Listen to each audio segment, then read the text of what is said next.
Hello, everybody. This is module 4. Now, after we've done the poo and the amygdala, what you could do is then get your people to all practice it with each other. It depends on how many there are. Again, you could do practice rooms if you're on Zoom, or you could go straight into this one. I'm still, seeing what I prefer to do first of all. Sometimes I launch straight into some other diagrams, like I do with my clients, just because of the flow of it. However, if you're thinking there's a lot of questions around this from people, then you can stop there and say, okay, let's practice this. And then we can have another break before you go into these other diagrams. And so I'm not going to tell you exactly what to do. I think it's really important that you have your own flow. However, I do want all the information covered. So it's, and I do want everybody to practice the poo with each other, the amygdala. So these are the next diagrams.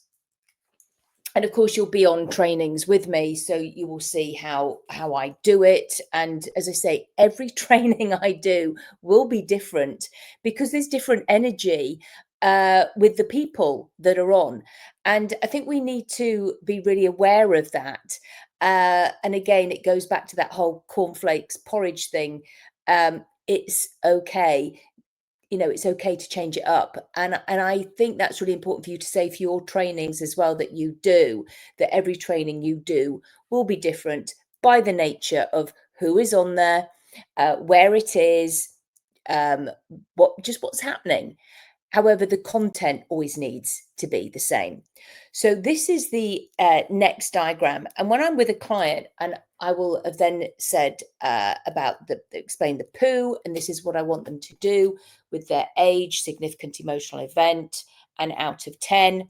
And then I say, so let me show you this. Now, this is the barrel of life. Okay, and I draw like a little barrel. I got this from Hans, and I can never say his name, but I got it from Hans Rudolph Udi from Omni Hypnosis. He just happened to do this in a workshop, 2-hour presentation I was attending, and I thought, ooh, I like that because it explains what I want to say really well. And so let me now explain it to you. So this is the barrel of life. Stuff happens and it's meant to flow through there. However, that gets blocked. And that is an initial sensitizing event, an ISE. And then there is an activating event. And then there's lots of other subsequent sensitizing events until people are overflowing. And people go, yeah. And they get that, they can see it. It's a barrel, it's got blocked. There's so much stuff going in and they are literally overflowing with it. And then I say to them, my job, if I can get those first 2, then it unblocks that, and then the rest come down like dominoes. Now you may have lost them. Now they may be a little bit confused. That's okay. All right. And explain that as well to your to the people you're training. So we say to our clients, let me explain. And then I put this down and I say, imagine there is a little girl, she's say 3 years old, and she is playing on a rug, and there is a black widow spider.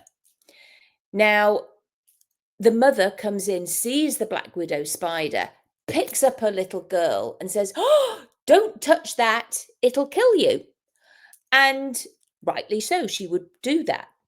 However, she now said that, okay? Now that could just be the initial sensitizing event. It could just stay there for a very long time.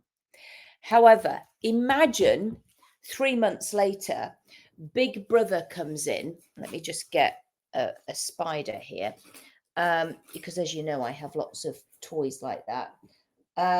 Big Brother comes in with a big hairy spider, real, or it could be just a fake one, and go ha ha ha ha, starts chasing little sister about the room. Well, now that is the activating event. Now clients get it. Okay, and then you can say, and all subsequent, funnily enough, it's an S, all subsequent spiders will kill her. And so she's like going, oh, anytime she sees a spider or hears one, it can get worse. We know that it's like the big blob of poo, it sticks on there, and now it catastrophizes because there was the initial one, then there was an activating one, and now it's really real for her. That is how a fear of phobia can be set up. And people love that. And my practitioners love that because it explains it really well.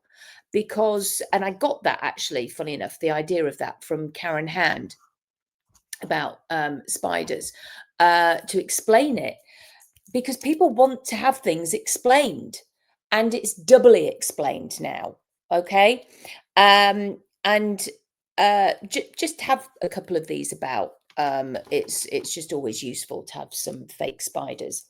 Now, so that explains that. So I go, so I'm going to undo that, and the rest come down like dominoes. And they really do, because you take the sting away from the first big, if you like, constipated poos on here, and then it clears up, the sloppy poo just clears up because there's nothing to feed it. And again, I know it's a gross analogy. It doesn't matter. People get it. Kids get it. People understand poo, sloppy poo, constipated poo. People get it. Okay. So that's why I use that. Now, so again, I say, it's because, let me explain this. Just say that is your brain again. Again, I got this from Beryl Coma. Just imagine that as your brain. And we have, just all these thoughts going on. I'm not worthy. I'm not good enough. No one will love me. I can never match up.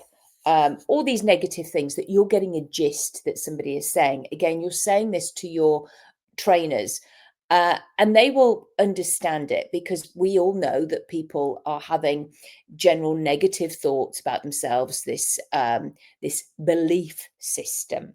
Okay. We have heard Karen Hand often go, hypnosis is BS. It's a belief system. And I got this from Beryl. So you write the word belief. They have this belief going on, that word belief. And what is that word inside belief? Lie. Yeah, I lie. I said, so you have told yourself all of these negative things. You've told yourself a story, and you've been lying to yourself. So you've hypnotized yourself with that belief system that you are unworthy, that you're not good enough, that you'll never amount to much. Oh, I say my job is to dehypnotize you and create a new belief system, run a new movie through your head, which you will all learn. And you say this to your practitioners, that you'll all learn, because it's in the at the end of the manual. It is if you like, a script. It's what I say to my therapist that I see. It's guided visualization. It's something you can finish your session off with. Okay, and in it has running a good movie through your head. Ah, yes, that sounds better, doesn't it? So again, we're explaining this to our the practitioners, that this is what we are saying to our clients. Well, everybody wants to run a better movie through their head, and without that going on, it just all makes sense. So it's like, oh, great. Okay, so you can then get your people to draw that one. With each and any one of the diagrams, you can. The first one, I think people really ought to practice it themselves and get that down for themselves, and then be using it. But definitely the triangle one, the explaining the amygdala, and this is very simple for people. And yeah, get some spiders. Put any questions in the comments. Again, please let me answer these. And I'm going to keep these short so that you can practice it, so that I can then see you doing it to me as though I was learning it for the very first time when we are together on a training. Okay, so hope that helps, and I'll see you again. Bye.